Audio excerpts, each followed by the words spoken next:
I'm going to share something. I got a new laptop and it came with this crazy feature. And the camera that I'm talking to you on also has this look down view to it. So I thought that was really cool. I was pouring through some of the old videos that I had with Bill Totten. I was able to do an advanced and a basic seminar with Bill, and I videotaped it, produced it, burned it to a DVD and even on VHS. This was back in 2002, 2004, somewhere around there. And in one of those videos, he had this concept that I thought was a really good concept, and I would like to get you guys' feedback and talk about it. So we set up a triple with this being the first bird, this being the second, and then the flyer being the third. You guys can see that all right? Yep. So this was probably, it was a field trial setup. So this guy's sitting out in a white coat right here. This was probably 150-ish yards. Flyer was probably 125. But this check down bird was somewhere in the neighborhood about 60 yards. And mine was That's a here. hidden gun. So this right here is a line of trees and willows and just some thick cover. They had these little indentations here. So this is not water. This is actually heavy cover. And he pulled his gun station out away from the cover, throwing it into the cover. So most of the time you'd probably find a gun station would retire back here and they would throw out, but he reversed that. So in order to set this up, you throw that one, that two, and then that was three. So when you run something like this in training, even as in singles, which ones do you think which one of these three do you think would be the most difficult? This is a big flat open field. And the wind was probably blowing somewhere in that direction to that direction. So if you had to pick between, I have an SD and an MD. So the somewhat difficult and MD is the most difficult. Who do you think, which one of these three marks you think would be the most difficult? So number two is a hidden gun. Is a retired gun. Retired gun. I would do number two. Yeah. Yeah, I agree. Right off that little point right there, I can see him driving. Yeah. So this was thrown into some heavy cover. Yeah. And then Yep. it looks like a little point of cover coming out. Yeah. And the bird's right in front of that point of cover to where they have to back hook into the cover. But if they go long, they're going to stay on the outside edge of the cover and follow the cover line all the way down. And they've got momentum from going for a 125 flyer. So this would be somewhat difficult then, would be the first bird down. And when we ran this and we filmed it, a lot of the dogs, they would, go out and get the flyer, no problem. They come back and they run into here. Yeah. They go beyond it. Peel off the cover and go to bird one. You can't win it here. Yeah. And they end up shooting back to bird one because he's standing out in the open. Mm-hmm. Yep. And then when you came back to try and get number two, they already thought they got it. So it was a very interesting setup. That's an interesting thought. They already thought they got it. I like it. Yeah, because they came back, then they wanted to be back. It makes total sense when you said it, and I hadn't thought of it. That is true. Cool. So this narrow window with this gun station being up and this one, when, initially you throw it, this guy is standing out. Yeah. So when you show these marks, usually you would show it in reverse order. So you would start with flyer, and then you come back to the short one, and then you go to the long one, right? So you really want to make sure they see this long one, because these two are pretty much right in line with one another. Very cool. So Mike, if you're gonna break, because we're talking about training and teaching, right? So definitely this would all be like built up and taught, right? So you'd bring this up. And we all know that those check down birds seem to be a lot of dogs' nemesis. That after they go long, they don't want to go short. How would you teach this? And then when you are running it as in an event, would you try to primary select and get number one out of the way, get your flyer, and then go after number one? I would do these as singles first, and so typically when I have a couple hours in the morning, I would run these as singles, and then I would repeat anything that they had trouble with. And then I would come back the next day and maybe do a single and a double. And then I may come back the next day and run it as a triple. And then I may wait a week and then come back and run it as a triple. But I know a lot of pros don't like doing that. And I'm curious to see what Craig thinks about that kind of thing. So a lot of professionals, they would rather run this as a triple. Whatever happens, happens. If you have to handle, you have to handle, then repeat this in a different location. So Craig, what's your feeling on that? Well, I think that I would have no problem doing that depending on the dogs. If it's young dogs, absolutely. If it's dogs that we're used to running, triples, tough triples with, a more advanced dog, then I would be inclined to show them the triples. But I agree with what you're talking about, that, for the first timers or learning that scenario, singles, show it to them, let the dogs figure it out, as singles, and then work your way up. So I wouldn't have any problem with giving my dogs that as, singles to begin with. Now I might progress it and I might go from singles to that triple in the same day, just due to the fact that I've got a lot of dogs and we're having to give it to them. But I would, have no problem with starting off on that with singles like that. You've got to shorten it down, or you've got to dumb it down a little bit for them to begin with. I think also. And Margot, you started off talking about that. If I encountered that situation at a trial, which obviously, hopefully you'd like to look and see what the dogs are doing, I think a primary selection on that second bird, if you're getting a lot of switching, if you think if 6 dogs ahead of me have already switched, I might go up there and try to dig that punch bird out there long second. Yeah. And then, fall back to it, because like we talked about on that cover, if they miss that bird the first time, they're going to have a big white jacket in their face as they go by, and it's going to be hard to keep them off of it. So I think you would just kind of let the test tell you, hopefully you're not the first dog having to do it. And if you're seeing that that's happening, I think you just have to weigh your chances. But if your dog will primary select, then you got probably a better chance maybe of getting that one and then going back over there and trying to get him on that brush line and having him pick up that bird, and on that. So I think you'd be 50-50 on what, the situation would have to tell you. And everything comes into play on that, what the wind's doing, what what it looks like to the eye and everything. So, but yeah, that's a good, good setup. So in training, we don't always do it, right? But should we be setting up check down birds every time we set up a marking scenario?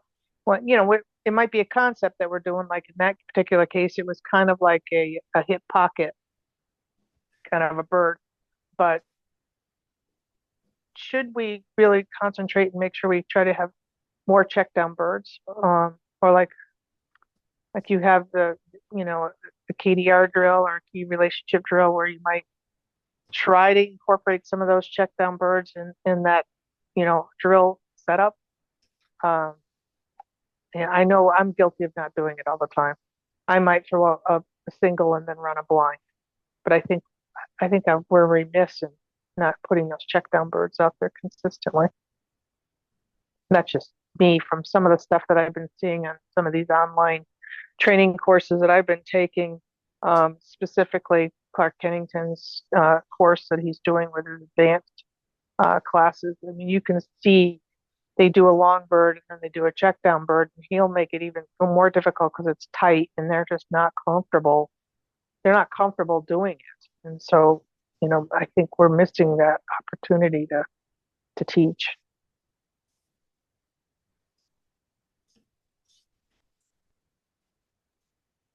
As a judge, Margot, I agree with you. I mean, most of the time, if you're gonna run under me, you're gonna have a check down bird somewhere. Yeah. At the Grand or even a regular weekend Yep. HRC test. Yeah. So that's Well, spills over in the hunt test world too, right? sure. Well, and Yeah, absolutely. we've had some tests where, in the HRC world, we're trying to set it up like a hunting scenario. And it could be a lot of short marks in a honey hole. Mike experienced the finish test last year in our little toilet bowl area. Their marks were all short. So those dogs have got to be able to understand that cue that we learned, like, easy, easy, easy, or just, you got a dog like Mel that you say his name too loud, he's going to be in the back 40. So Easy is a 4-letter word. So this is a test that I actually judged back in, was it July? This is the first series. So this was thrown, flyer first. There was a gun station. This is a ditch, and it's got a fairly high bank to it. So there's a little bit of a slope up right there, but that was number 2. And that one was probably 40 yards. Flyer was probably around 110. And then this little dinky bird off to the right was maybe 30 yards. So this is basically the same concept where you got these two marks were very, very close together. And again, I mean, this gold bird was easy peasy. I mean, it was just a matter of 10 seconds, boom, you went and got it and you came back. I think some of you guys ran this. was the flyer first? Was the flyer your first bird thrown? Yep, number 1. And oh, you are surprised you made it out of town at night without dying. yeah. And I tell you, out of all 3 marks, the one that stood out and was sticking out like a sore thumb, even though there was a holding blind here, was that flyer. So when you brought the dog up to the line, I mean, they're looking right at that flyer. So theoretically, dogs pick up outside it, right? I would say you have a 40-yard mark and a 30-yard mark. I bet you that flyer was your most difficult bird because of punching out that far.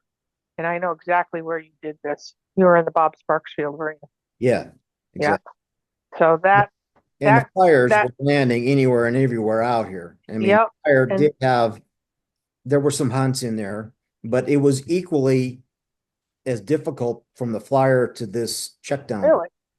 Yeah, some dogs had a harder time with the check down bird. Some dogs had a harder time with the flyer. Could the dog see the bird land on that number 2 check down bird? Could they see it land, or it fell in the ditch? It was a high arc, and then it lands in the ditch. It disappears from their sight. Yeah, but I mean, this high spot right here, it wasn't out of sight maybe a split second. Yeah, I don't mean it. I just mean the they don't see the bird hit the ground. Well, no, they don't. Okay. But inside this ditch, there was no cover at all. It was wide open. There was nothing there. I mean, that bird was. If I remember correctly, too, Mike, I believe a lot of dogs hit that ditch instead of going over it. It pushed them out towards the flyer. Yeah, I can see either, or they get in the ditch and then take the ditch. Right. That's why I was just curious if they saw it hit the dirt. You totally understood in the dogs that knew what a check down was, because they would come up and they may come here, but then they're starting to hunt on the ridge line and then end up working their way back. So the wind is actually blowing this way. So you would think if you punched them a little deeper, even if they ended up down in here somewhere, that they would wind it. But down in that ditch, they didn't. They just continued to punch through. So that was another really good setup. I mean, a lot of dogs passed this, and then we ran a blind kind of out of the area, but it was just out to there. But so again, it was the tightness of these two that made that I think a really good challenging test.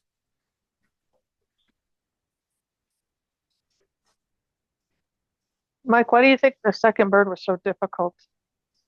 Just because the dogs didn't, it was like an illusion mark, right? Because it kind of disappeared, but because of the combination of illusion and a check down?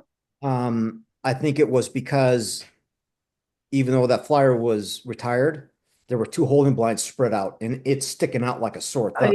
So So even it's when drawn. you look at that short one, they're looking at that holding blind.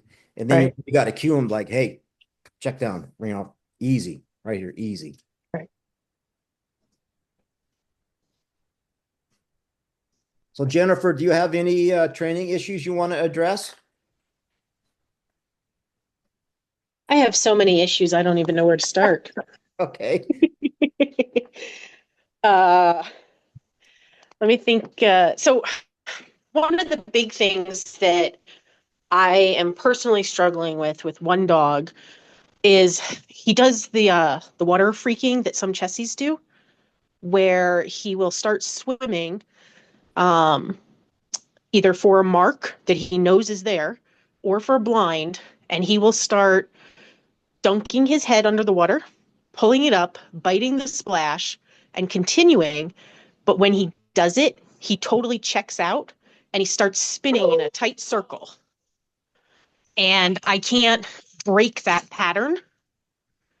Like voice, whistle, and even the highest setting on the collar, it is like he is totally checked out.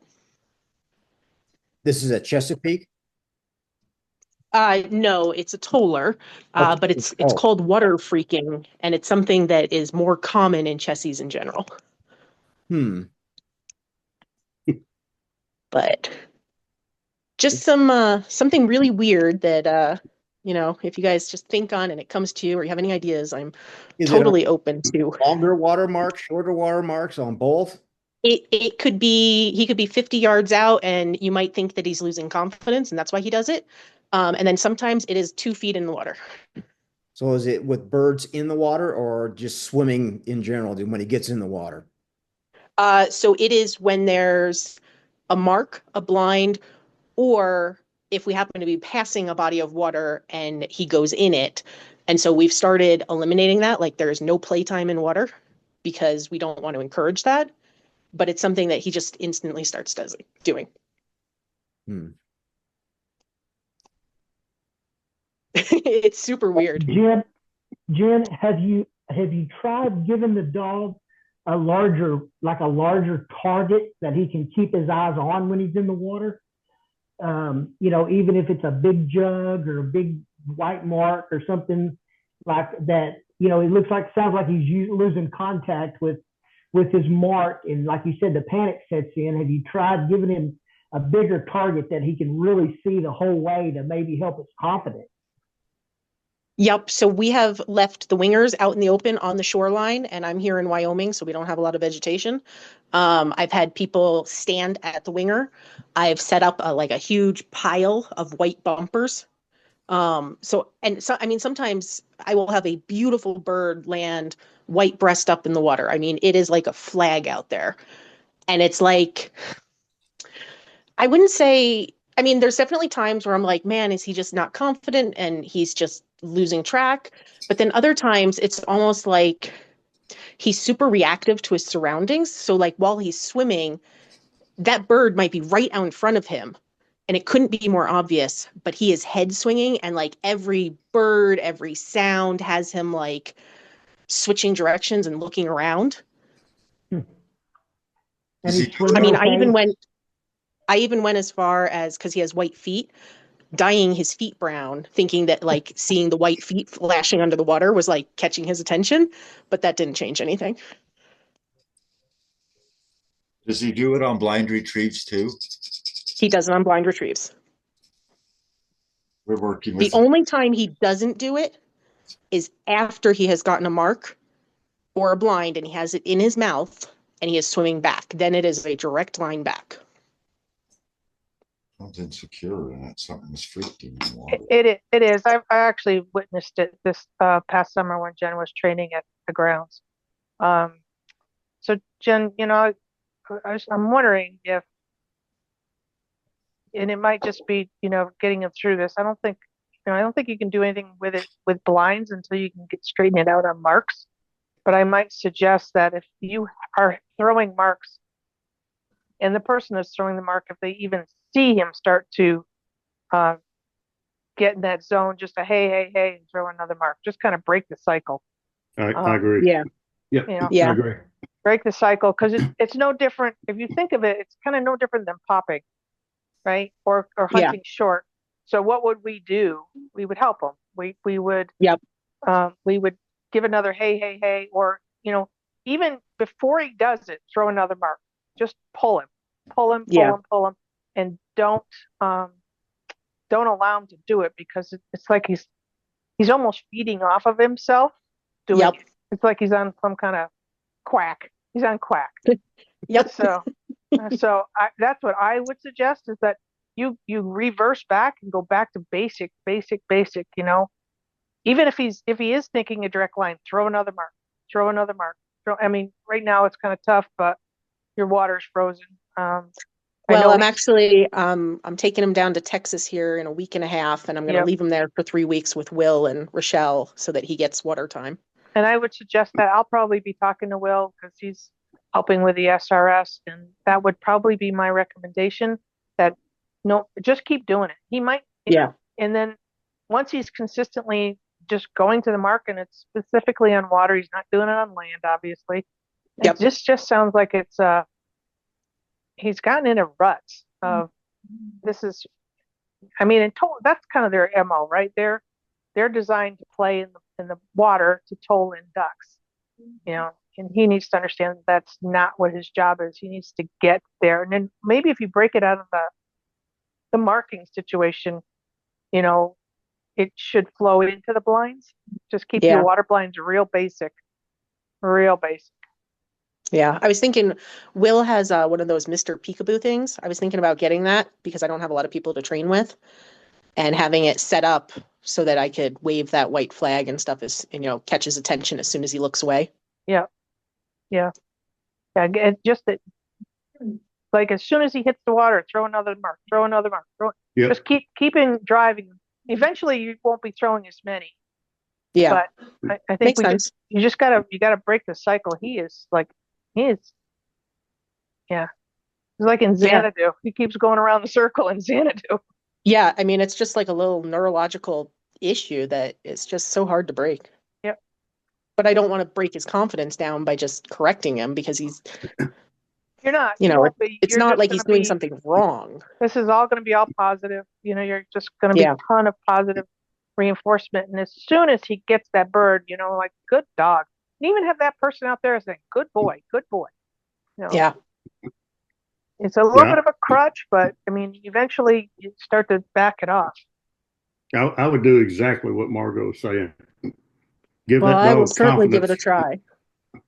As soon as he hits the water, or whenever you think just that keep he's throwing going to have a problem, you need to tell your bird tech or whoever you got out there.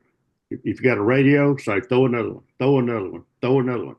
Keep throwing them, so he'll concentrate on where those marks are falling. Yeah. Awesome. I'll give it a go. It was really freaky to see him do it. He didn't do it a lot this summer. No, and we've been working on it, but there are times that I've had to strip down and go in the water to get him because he is so totally checked out. And I worry because we hunt the river a lot, and that I just can't have.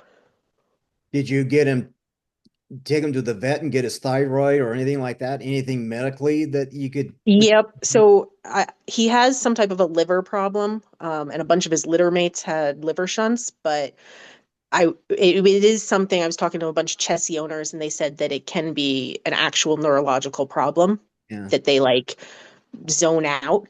And but then I have people that see it, and some of them are like, nope, that's just a confidence thing. So I'm hoping it's that, but I don't know. I'm terrified at every test because I'm like, oh God, what dog is showing up today?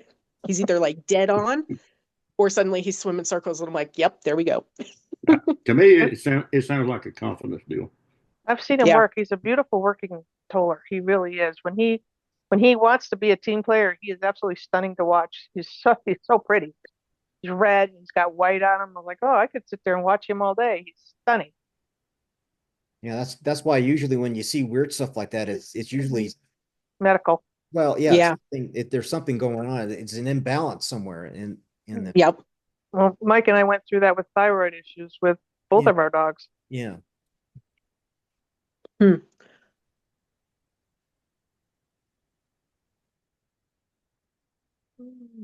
Anybody else got something they want to talk about?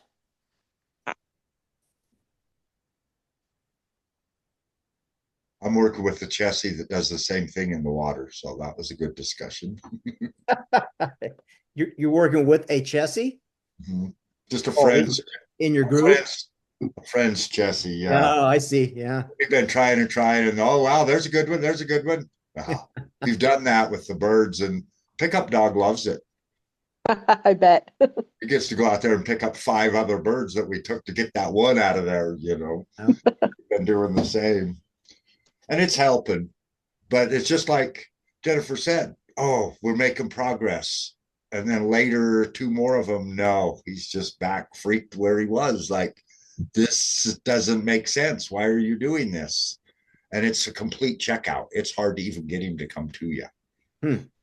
So we'll keep doing what you're doing. But right now, water's not too active, you know. Land, he's fabulous. Yeah, right. Fabulous. It's just when Yep. and it's when he loses his feet and has to start swimming, you know, is when it starts happening. He won't do it shorelines and running and stuff like that. So I don't know if something's ever happened to him when he was swimming, but he swims like a fish, you know. Yeah. Same thing. I just enjoyed that discussion. Like, okay, you know, it gives me some ideas to keep working with.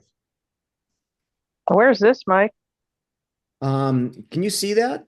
Yeah, Okay. Yeah, I like it. that's at Salt Lake, right? This is Salt Lake. So this is the a master that I judged with Scott Barris last April. So this is the 3rd series. We got down to 6 dogs. It's the Butcher of Belgrade's Series. test. Butcher of Belgrade's test. But this is well, we got down to 6 before we ran this. So Yeah. it was early in the year and Start off with 100 dogs. it showed, yeah. It showed. You know, I remember that blind. Yeah. You came up and you said, what in the world did you guys I came up to about a 45-mile-an-hour crosswind and Yeah, don't right. get on land. Yeah, right. Both my girls are going down, and they both did. Is that running water, Mike, on those blinds, or was it swimming water? Yes and no. So there's a channel in there Swim that is pocket. a little bit of swimming water. Okay. There was a lot of splashing. Fun. They could run it the whole way, but it got short dogs would swim, tall dogs would be Yeah. able to run. It was right borderline. These grounds are That wind absolutely killed me. as difficult as Treasure State grounds. These grounds are just brutal. So this was a double with a diversion. So my co-judge really wanted a diversion bird. He was very adamant that diversion shots just they don't do much anymore. I mean, most dogs are very, very used to it. So we kind of had this tight little corridor here. We were looking to the left of us, but there was a nest of little owls that were pestering our setup dogs. And so we decided to kind of move everything over to the right a little bit. So here's the scenario. You came up the line, you signal when you were ready. We throw the double, throw number 1, throw number 2.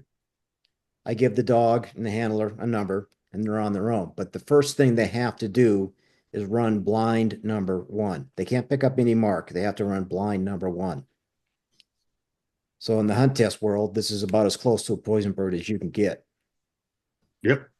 And what made it difficult is a right to left wind and the scent coming off of mark number 1. Mark one. Yep. Yeah, and if the dogs played the channel blind to the right, I mean, they got dangerously close to that mark. I don't believe we had any of them actually pick that mark up, but it got some answers there on how they would handle. But once they got beyond that, then, you know, it was easy peasy getting down to the end of that channel and getting down there and getting that mark. So once you get to blind number one, you came back and then you picked up your two marks. Didn't matter right or left. And then once you got the marks, you had to run blind number two. And that one really got some answers. A lot of folks got into the water across the first piece of little island there. When they got to that second piece, they all wanted to run down the spit of land. They didn't want to get back into the water. Yep. And it was just a quick splash, splash, splash, and you were there. So once they got them into the water, it was pretty good. And then on your way back, as soon as you got past that spit of land and you're in the water on your way back to the second little island there, that's when you got the diversion bird. And it was a big high arc, big splash right there in the water. And no dogs had any issue with that whatsoever. I ran kind of a similar deal at Treasure State, and my co-judge was really wanted to throw an outgoing diversion bird on a blind. And I have yet to run into that when I've been running. And I've been running hunt tests for quite a while. But I hear that was a very popular thing at one point, and I'm just curious what everyone's thoughts are with an outgoing. So as soon as you send for the blind, you got this outgoing diversion bird that you couldn't pick up. Well, honestly, Mike, I mean, unless you've got a really young dog that hasn't seen that, you're really not going to gain anything out of it, really. I mean, you know, you're going to have those young dogs that are going to, oh, it's a mark, I need to go pick it up. But, you know, any of these higher level master dogs, even the finished dogs, they understand what poison birds are. They know they're not, when you're take over with that whistle, they know that you're in charge, or at least they should. And that, you know, goes back to, you know, in training as a group or whatever, are we spending enough time on this kind of suction? And we want to make sure that anybody, like, you know, Bobby is brand new. She came out early in the season. We were doing cleanup. She had a boot on her ankle, so she couldn't go traipsing around too much. But you know, we want to make sure that when we have these new people coming in, that we break it down and say, this is, you know, we don't just throw them out there and say, okay, we're going to do a poison bird. Well, if they haven't done their foundation work, they're not going to be successful, and they're going to get overwhelmed, and we don't want to do that. But I would say, if you've done any kind of 4-phase drill or like, you know, a pattern blind where you're going to cast away from a short blind, I don't think you're going to see much unless that bird is like not necessarily an unfair bird, but like right in their face. That might be a little bit tough. Yeah. Like I know we did that one time. We actually shot a flyer through to the blind. Right. That was chaotic. I was in training. That wasn't at it. Yeah, that was training. That is over the top, and Sure. that borders on safety. Yes. I don't know if I'd ever, as a chairman, would allow that. Yeah. You know, it's like, All right. The last things I wanted to talk about real quick, and then we can move on to any more Q&A. I was able to videotape a Pat Burns seminar, 3-day seminar down at Salt Lake. And I've got a lot of these little, what I call sound bites. These are just little 1 minute, 2 minute little deals, that training tips that he has. And I wanted to get you guys' opinion on this. You're really reading this right. And you were with a crosswind. Typically, I give silent cast into the wind and verbal cast when I'm casting with the wind. So why would that be? Because the silent cast emphasizes more lateral change. So if I'm the dog and I'm wanting to fade with the wind and go to that right shore and you stop me, I need to establish left momentum here. Because if I go verbal, I'm only going to enhance the downwind momentum. So if I go silent and the dog says, okay, I'll go that way, one thing Connor did at the end, said, let her go a little further so you can leave room for this cast. Now you stop, and when you give the right-handed cast, that's verbal because you want to spin them around versus encourage them to go to the right shore. So it's silent into the wind, verbal with the wind. Now, that's not an everyday, always thing, but that's a pretty darn good guideline. I'm going to tell you one thing. I've never done that. Do you guys think that way when you run blind? I've never thought that way, but I'll tell you this. I spend a lot of time because I'm involved with the SRS behind the tent when Pat Burns is commenting. Yep. Whatever he says you need to be doing. Yeah, no, I hear you. I have done it since the seminar and it works really good. It has helped me a lot, especially in the strong crosswinds. Yeah. I've noticed a difference. Like you have more control. You give it and the dog doesn't punch as fast. It turns and is under control, and you're ready to hit it again, but they continue moving and they, less cast and fly. You cast it, they take it, and they're working slow, and then you can hit them again and adjust them over a little. I found it very effective. The dogs don't want to cast into the wind most of the time. They don't want to. They want to shoulder that wind. So that's why right. they're kind of apprehensive, but it does get them to turn into the wind, and then they can kind of do it. You can walk a little bit with your cast, and it'll help them go, but you're not punching them to where they just fly out of there. And that's what I've noticed with mine, because I always try to silent cast. I'll have to say I have probably always leaned on the verbal because we think we need to push into the wind, but I'm going to have to try that. I'm going to have to see what that does, because and I know it's never gone well for me, but because we train, like we always set up these crosswind blinds, and we force them to cast into the wind, and it's just, wow, I never thought of that. I mean, it's something you have to train on and train on often, I would assume. I'm curious what Craig does, because you do a lot of different types of dogs. So, well, it's most people, and I think you'll see this is universal. A lot of people, and probably a lot of yourselves, are the same way. You want to use a silent cast and get away with it, and then you tend to go verbal when you want to amplify that cast, whether it's into the wind or not, or downwind. So I think we see that quite a bit with everybody giving those first casts. You'd love to do it all silent if you can. Sometimes you get or if you get a refusal or something, or the dog, you've got to whistle, set the dog down. Then the second cast you go to verbal. So seems to me like, I think that's a great idea, using the silent into the wind, and then you can always fall back on the verbal if you need to push them a little bit more.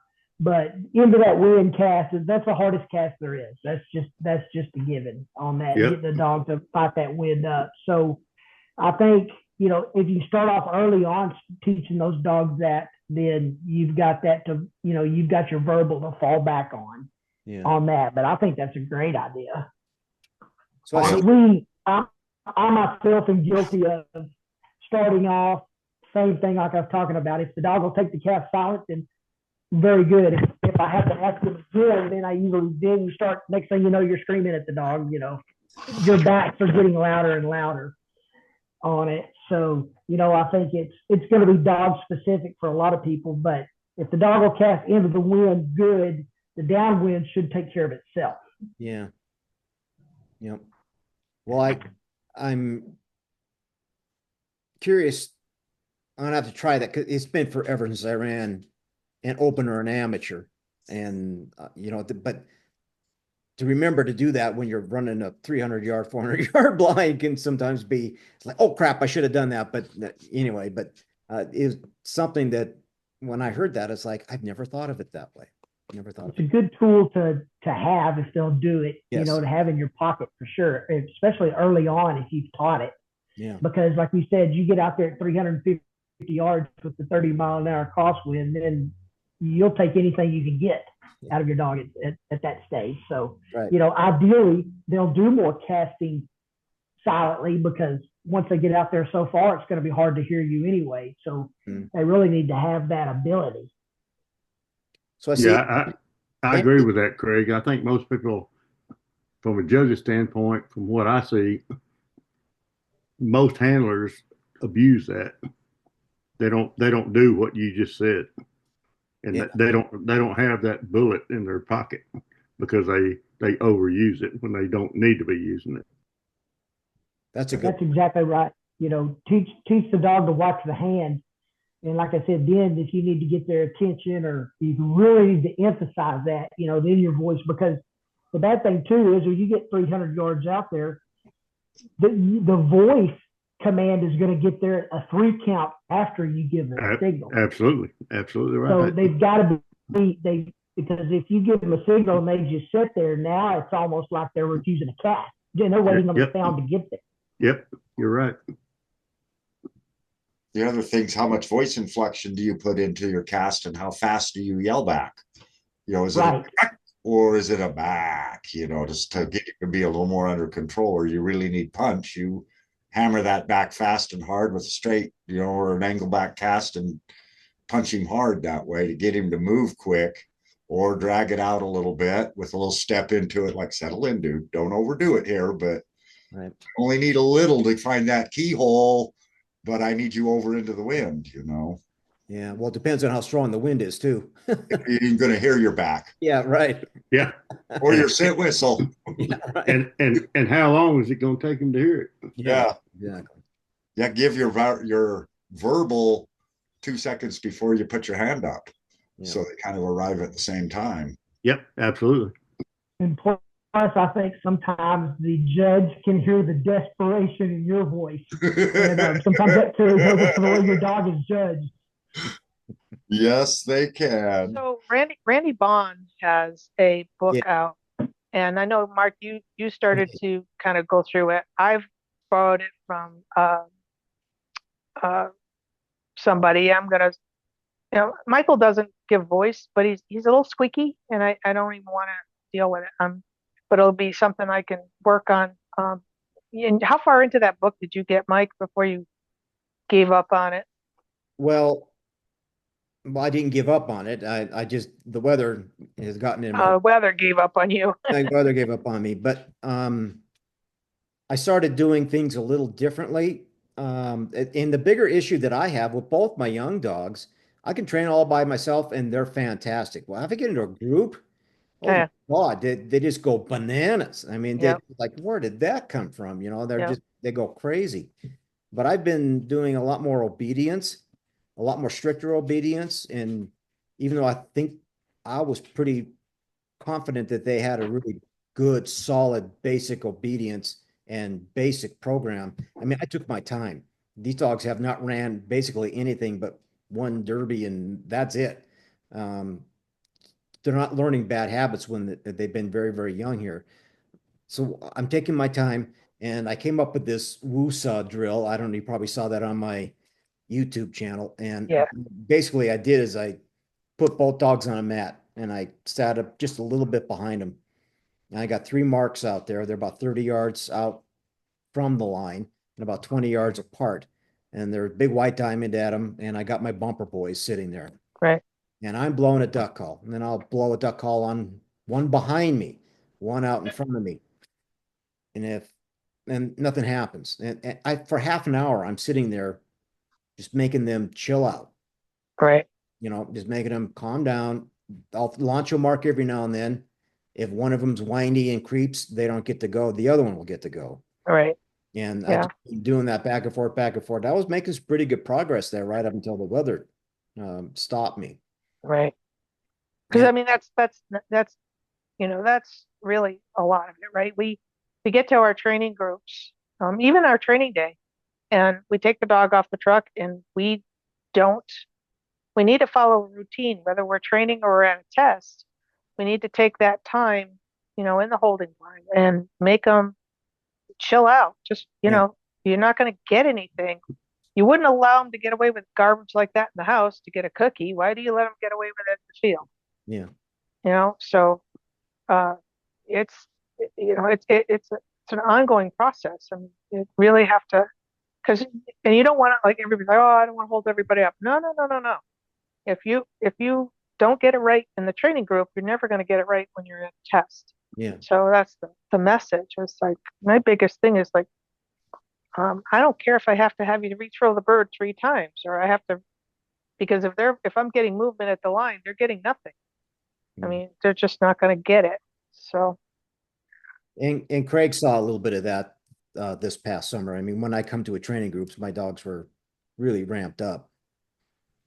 And that was your suggestion, right? It was basically just more obedience and Absolutely on that. And the training group is your best training tool, because there's no way to replicate what they're going to get at the hunt test or the field trial. yeah. I mean, even the biggest training group, it's still hard to replicate that. So the steadiest young dog, especially in training, is they're gonna act differently. So you've got to be in a training group, and everybody in that group has got to realize that this is the best time to get that work in. Even if you're up there for 20 minutes and one bird is thrown for your dog, but the best work is right there. That dog's gonna act completely different in that holding blind when it's just you and him and a tosser out there. Yeah. So people have just got in the group who've got to realize that if you've got the right group, that's not a problem. Somebody that has a problem with that in your group needs to go find another group. And Yeah. on that, because it's too hard to get that kind of atmosphere for your dog. So you're right, Margo. You got to go up there, and if you have to do it 10 times, then you just take you ask them to do it 10 times. Yeah. And that's what they get. And that's a very good point, because when I was training with you guys, my guys were starting to slow down a little bit, and I went up to Ronan and trained for a week with Marcus Bello. Mm-hmm. And holy crap, I parked next to his trailer with all the dogs whining and barking, and my dog just shot right through the roof again. It's like, all right. Exactly right. And that's the best thing. The more you've got them in that situation and you're training them in that situation, there's nothing better. Yeah. And that's just hard to come by training wise. On that, even my dogs, a group of 13, and we've got them out on a cable for the day, and they're raising hell, but they're also they're used to the same group of dogs. So it's even different to get them in a group. They act completely different. Yeah. On it. So, we relish that opportunity. Yeah. well, and and Derek probably sees this probably more. One of the things that I notice is, like, a lot of when you go to the Grand or any of these national events, these dogs, if they're with an amateur trainer, they get in the truck, they go to the training day, they go home, and they sit on the couch, right? That's their day. When you go to a national event, your dog is spending more time on that truck, and they become a different dog. So they have to get acclimated to that time on the truck and how to behave all the time. And it's a work in progress, and you're never not done with it. So, It's on my bucket list to go watch it. Right. yeah. My bucket list to go run it. Well, yeah, Yeah. we'll have a Northwest contingency. We'll all be in a Volkswagen. Well, I'm going to do that. That's my goal with this puppy I've got right now. Yeah, me too. I'm going to get a GRHLCH on her, Yep. and then I'm running SRS. You're going to get an HRCH and then run SRS? A GRHRCH. Oh, A grand Yeah, title. yeah. A grand. And Just then I'm going to run. Just a little old grand. Yeah. So, Derek, do you think it's better to run on the hunt test side, then run the SRS, or do you think you should have to have field trial? I think you need to do both when you're bringing your dog up. Yeah. But I'm also on the grand committee.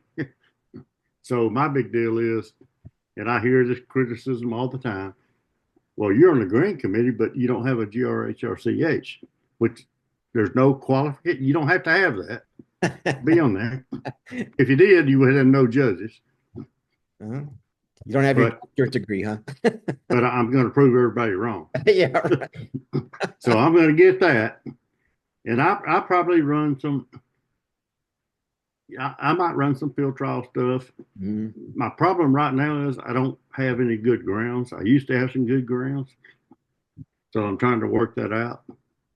I've got a couple of pro trainers here that say they've got good grounds. I haven't seen them yet, and they tell me I'm welcome to come train with them anytime.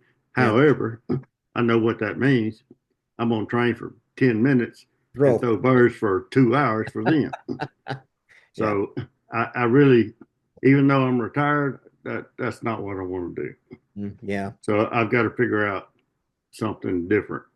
And right now I don't have that. So, but my goal is to get a HRCH on this puppy, maybe run some calls, and then eventually run SRS. I'm gonna come at it the opposite direction. My goal is get a QAA, try and get an AFC, and then keep running hunt tests. And I'd like to have a sharper pencil on the field trial side, and then have a dog that can check down too at the hunt test side. So it'll be interesting to see how that plays out in the next. Well, sure. Yeah. I mean, I just don't have a lot of field trial stuff around me. Sure. Yeah, that's the one thing is you look at the dogs that are running now, a lot more of them in the SRS, not only have a grand, of course, master hunter, and also either a QA, and there's also a few that have either an FC or an AFC in there. So you're starting to see a lot more of those dogs that are a combination of all the different venues that are out there. And those I think are going, in the Crown, I think there was only one, maybe two that were FC or AFC in there, but there was a number of them that had the qual, which gets your distance and your blinds and all of that, at least 250, 300, 400 yards, which some of the SRS events, you start running 400, 425 yards on a mark. And it's just, when the dog does it, you just go, wow, that is awesome to see. But I chose the one. It's tough. Yeah, I chose the one that in Hot Springs at the racetrack there. We had a 525-yard blind. Wow. I mean, mark. We had two guys standing out there in chef suits. They had white suits on and a big white chef's hat on. And it was a mowed area. It was wide open. If you got there, the dog got it. So hard, easy to find type thing. Yep. Yep. And that was it. We had a little short bird over to the left. It was like 30 yards. Pick it up. You come back and you run the 525-yard mark. Wow. It was funny. I was running field trial marks with my two young dogs this summer, and I had to use a drone to follow them. So I knew what they were at. God. You couldn't see them? Yeah. I had to follow them out there. Gosh. Field trials is about the only time you'll see a handler up there with his binoculars on. Yeah, exactly. Yeah. Yep. You're very right. Common. Very common. And we're starting to see more and more people shying away from yellow dogs also, because in the wintertime, you're out in a hayfield and at 350 yards, it's hard to see that dog. Yeah, and that's my problem. My wife talked me into getting a yellow dog, and I told her, I said, I can't see a yellow dog at 300 yards. Yeah. The lady that mentored me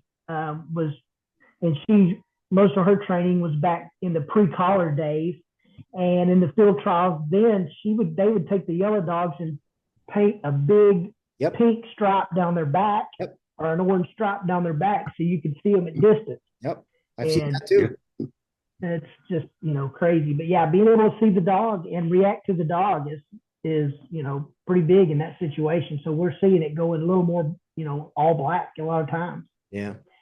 And then one more, just a little bit of a comment on that. Y'all were talking about which direction to go on these SRS dogs. One of the things you've got to learn pretty early on that dog is if it will go that distance. Right.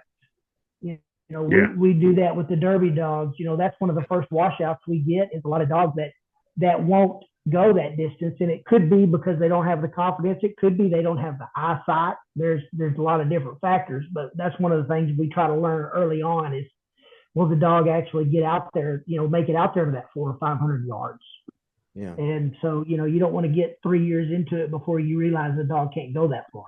Yeah, I'm going to push the ball out there as far as I can, so they're not going to run into a 300-yard mark and stop at 100 yards. So, yeah. Exactly. And generally, one that'll go 400, normally you can get to go 50. So, yeah, but the other way around sometimes doesn't work that way. That's right. Yep. So, it's kind of, but we didn't know from once we knew the first series. We walked up there. I'm like, "Yep, this is a field trial series." The next series, it was it's kind of a hybrid hunt test, but it was still a hunt test. And then the third series, we didn't know it was a poison bird blind with a double, and then the last series, that was crazy. That was dog. The dog was in a mutt hut. You were 20 feet away, calling and shooting, and if your dog got out of the mutt hut, that was 20 points. You gotta turn around and run something behind you. Then you had to run your. You had 3 birds on the ground. You run blind up through the middle of them. You turn around and run a field trial blind behind them. Yeah. And then you got to come back and pick up all these marks. By the time you're done, it's like Flurry fell out of the mutt hut, so she ended up with a 20-point penalty for falling out of the mutt hut because she was straining so far to look out at the birds coming out. It was. We just had so much fun. Oh yeah, it was a blast. We had, because we didn't care. We were just running it, So if you qualified, I mean, great, you could go to the crown, but we didn't care. We were just playing. We had so many first timers up there. Yeah, right. Oh yeah. With that those 2 weeks leading up to that was the 2 weeks of the funnest training that I've been in years. I mean, we didn't know what we were doing. The dogs didn't know what they were doing. And we just had a ball. I mean, it was just fantastic. And we didn't do anything to damage our training. We just, the dogs were like trying to get Flurry in the mutt hut. She kept running through it. And then Mel kept sitting on it, right? He didn't want to get in it. He kept sitting on it.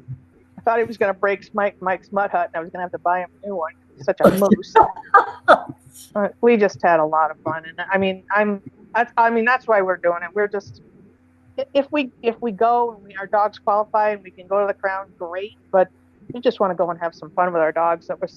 You just didn't know. I think that was the best thing we found. Everybody said is that uncertainty of what that next series was going to be, because you go to a master and you're going to get a land test, and then you're going to get a land water test, and you're going to get a water test, right? That's kind of what that's going to be. Same thing with HRC, land or water in the morning, opposite in the afternoon, 3 marks, blind. SRS, you have no idea. Yeah. Just depends on what those judges are thinking of. So Derek, a funny story, Jimmy Manuel, who won the amateur, Yeah. after it was all said and done and we picked everything up, and I don't know if it was the next day even, we were looking for the judges' sheets. We wanted to see how the numbers were working out. I wanted to see myself, even though I didn't make it to the end. And I was like, where are they? They're in the dumpster. Well, shit, Jim Manuel up in the dumpster, going through all the garbage, trying to find all the judges' sheets, and pulled them all out. We ended up finding ours. Just to see how, we were curious to see how everything was all in there. Yep. Yeah, I mean, I've judged a bunch of SRSs, but y'all's event I had the most fun there of any event I've been to. Good. Y'all did a great job. There was no pressure.